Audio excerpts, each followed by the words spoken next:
Welcome to the Raven Space on YouTube. My name is Jason, and this is Raven Space Daily, where we talk about Baltimore Ravens news every single day. Thank you guys so much for joining me, and we'll hop right in. If you're not subscribed to the Raven Space YouTube, please subscribe. So the first story of the day deals with running back Terrence West and how he signed his restricted free agent tender. So as you guys know, there were a lot of rumors going around about the Ravens trying to get another running back, and soon after these rumors, started showing up, Terrence West signed his tender.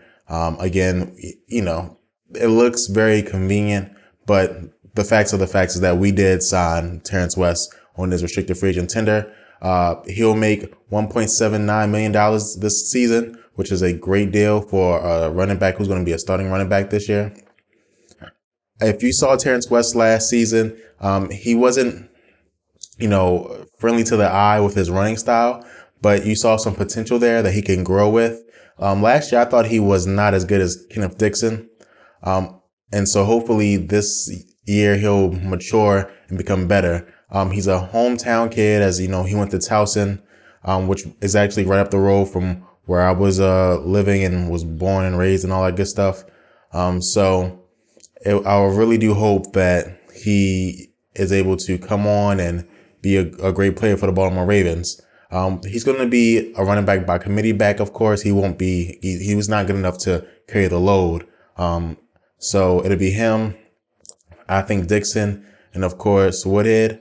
And hopefully he'll be able to, be the main back in our offense. He was the main back last year. The running game struggled. The coaching staff didn't have any faith in the offensive line to, produce a good running game, and that showed last year. So hopefully Terrence West will be a valuable player to our team. So, and let me know if you guys, how you guys feel about Terrence West. I think he's okay. I don't think he's great. I don't think he'll be a great player for us. I think he'll be a good running back by committee. He'll switch up the pace.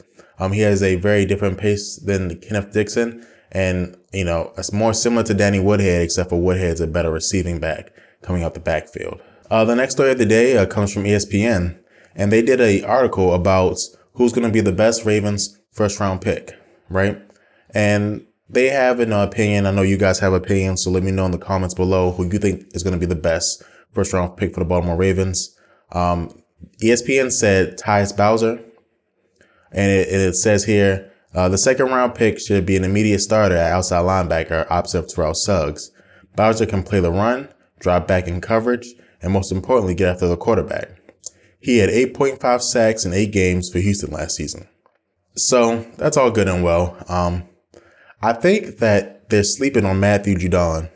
Matt Judon is going to be a player who's going to produce for the Ravens this season. I really do think that. I think he'll step up, he'll be strong, and he'll do good things for the Ravens. If Tyus outperforms Judon, I think this has a chance of happening.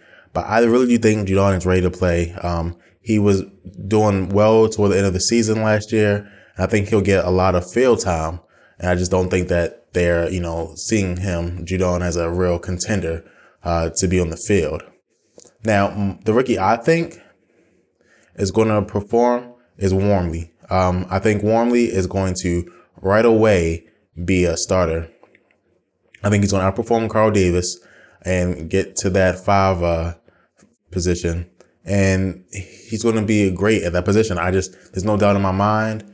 He has a good head on his shoulders, hardworking kid. I really do think he's going to thrive in that spot as well. Because his best talents are as a run stopper, and that's what they're going to use him for. And so I think that he has a great chance of starting day one and producing, as much as he can. Now, there's going to be a lot of rotation on the defensive line. But I do think he has a chance to be great and start day one, which I don't think Tyus has as good of a chance to start day one because of Judon.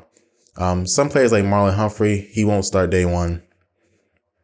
Tim Williams won't start day one. And a lot of the offensive linemen, I don't think any of them are going to start day one. But I do think that if it's not Wormley, then it's going to be Tyus.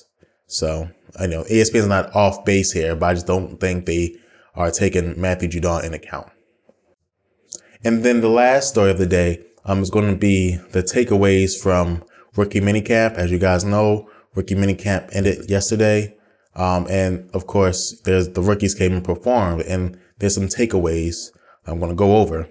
The first takeaway is that Marlon Humphrey looked great compared to all the other DBs who were there. And you saw his hip movements, his agility, which are things that are very important for a cornerback. And I never thought that he was bad, but I didn't think he was going to start day one, which he won't. But he'll be able to give, rotation players and backup for Jimmy Smith when Jimmy Smith gets hurt, which he probably will. But again, they said he had excellent agility in burst and individual drills. He stood out from everyone else when flipping his hips and coming out of his breaks. And they said that he was fast and quick. So these are all things that you want in a cornerback. And I'm super excited that he is as good as people said he was. And it looks like Ozzie hit on a good choice on defense, which he usually does. And also you'll see in the interview that I post about John Harbaugh, and I'll give my opinions on it as well, that he impressed John Harbaugh too. So Humphrey is doing a great job all around, impressing people on the Baltimore Ravens, again, which is great for our first round pick. Another impression was Tyus Bowser. We just talked about him. They said he was all over the field. He dropped back in coverage, knocked the ball away. He even got a sack, and he's going to be a versatile player. And we all know that, but it's always good to see it actually happening. So it looks like that Humphrey and Tyus are the real deal. And they talk about the other players. Another thing was about Tim Williams. They said Tim Williams was a physically imposing guy. He didn't have as good as a minicamp as Tyus Bowser did, but he's a player who's a big, strong player. And he's raw. So when he gets to mature, he'll be able to make plays as well. And then lastly, talking about the undrafted receivers. Again, if I get the name wrong, please forgive me. Quincy Adobie. They said that he performed well. He's a player to keep an eye on, and he reminds the team of Brashard Perryman. So again, any receivers to help us out who stand out is a good thing for us. I will love all the receivers that we have, to grow, and anyone who, even the undrafted receivers, can help us out. But again, so these were the reports from Rookie Minicamp. Impressed with Marlon Humphrey. Impressed with Tyus Bowser. Tim Williams is a big, strong cat who's fast. And Quincy Adobie may be the dark horse pick to make the team at the wide receiver position.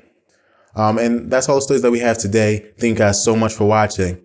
I have a request from one of our subscribers here. His name on YouTube is Cakes Mitchell. And Cakes Mitchell says, "Hey man, you should answer one or two user submitted questions at the end of the show. Just a thought. Keep it up, man. Big Ravens fan over here." Thank you so much, Cakes. I hope you watch this episode so you can see your shout out. So what I'm going to do is, starting next week, so Monday next week, we're going to start incorporating a question into the show at the end. So instead of the fourth topic being thanks and subscribe, it's going to be a mailbag question. So again, we're still going to be doing the mailbags on Monday, his own separate show, but we'll also be doing a question submitted from you guys. So please submit more questions to theravenspace@gmail.com. Thank you guys so much for watching, and go Ravens.